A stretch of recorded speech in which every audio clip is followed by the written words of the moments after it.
Chapter 5, secondary dominant. I remember when I used to play as a child, and somebody came over, a visitor, and as a teenager, we had some kind of music festival. And we were playing, etc. Example 34B. But they would say, you use a lot of dominant, secondary dominance. And I was like, what are you talking about? I didn't know what that was. We use a lot of that in gospel music because we want to let the listener know exactly where we're going. Even though, on one hand, we let them know exactly where we're going, but then they never know what we're going to do when we get there or in the process. So, chapter 5, page 25. Very basic.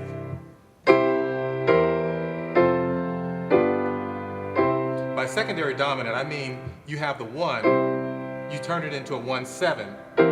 That's letting me know I'm getting ready to go somewhere.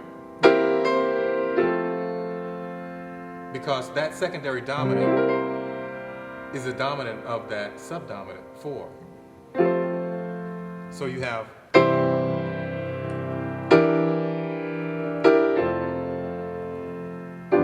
there it is again at 5-7 because I'm going back to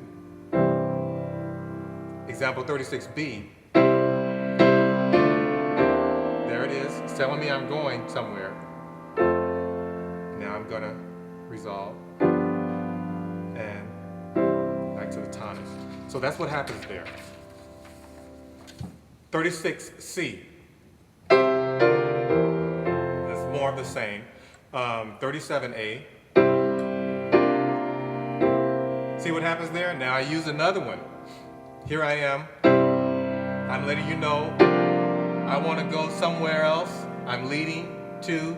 I'm not there yet. So I don't want to go right to the door number 2. I got to go to from door number 1, then I go around the block to get to door number 9, then I come back into door number 18, then I get to door number 2 finally. So it's like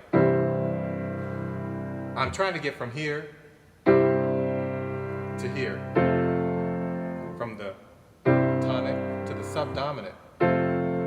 But that's just very easy. That's just dull, boring. So I got to go somewhere first. I'm not there yet. I'm almost there.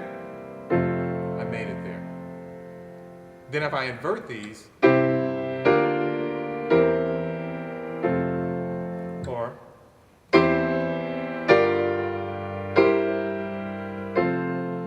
see what happens there? So when you use these secondary dominants, they're very, very important. You always want to use these. I love that.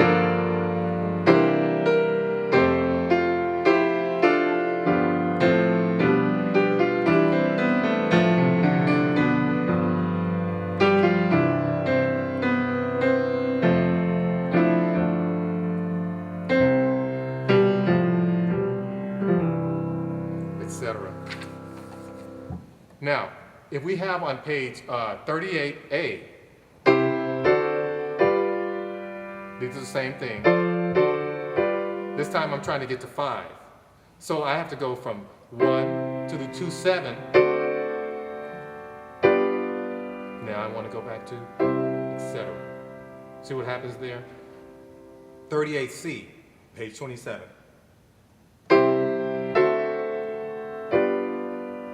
I can never just go. It's too easy. Too easy, too direct. So you want to use your secondary dominance. Or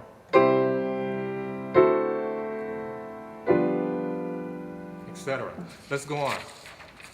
So these secondary dominants are very, very important. If I use example 39 and I want to find out the secondary dominant or the function of the major 3-7 chord, that's also a secondary dominant, can be used that way. It just means that I'm trying to get someplace else. I'm leading you into another chord.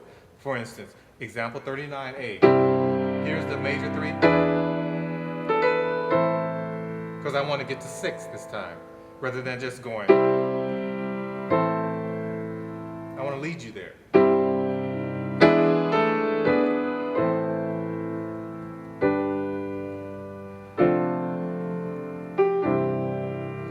I can do it this way, 39A. Minor third.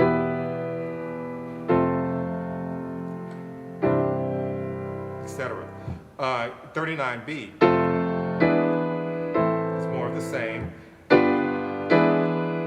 See how that works? Now, if I'm on page 29, the 3/7, major 3/7 to the 6th, used in repetition to add emphasis to a certain section of the song. This is often used. It's used a lot. Then they want to do that phrase again. Then they want to do it again.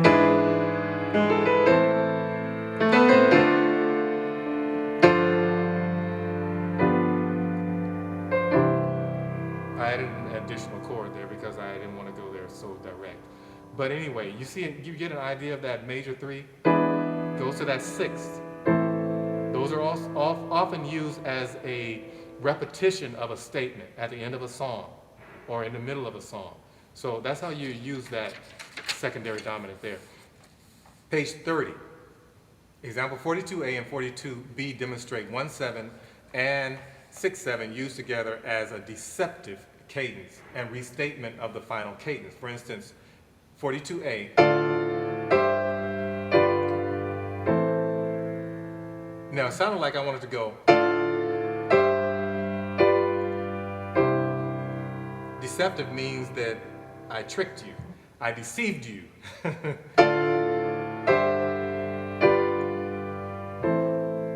So I'm not finished yet.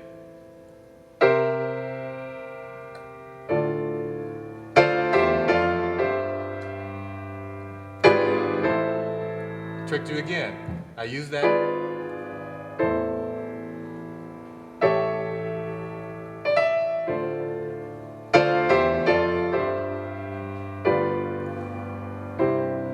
See how that works there? That's on page 30. So you can find these deceptive cadences, and they just they help to restate the final cadence of a song. Page 31, secondary diminished seventh chords.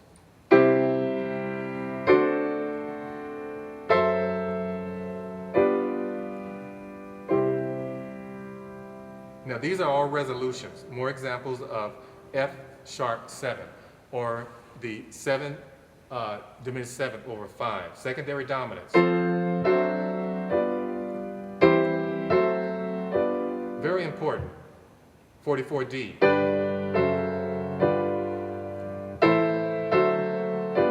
Etc. Play through those and you can see how important they are, and we're going to do something on those in a minute. 45A.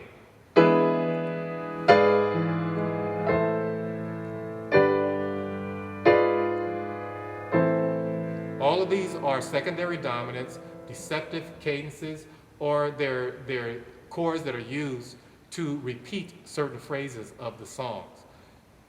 Key modulations. There are several different ways to modulate in gospel music, and this can be applied to any type of song. You could go.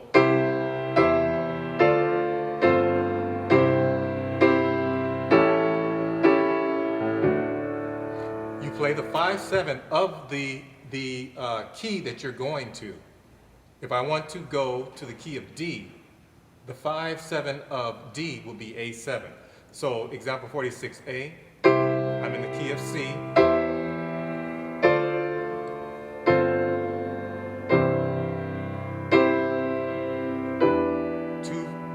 Two in the key of D, 5 in the key of D.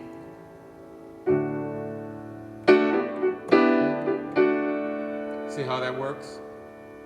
So you do the 2-5, 2-7, 5-7 into the key that you want to go into.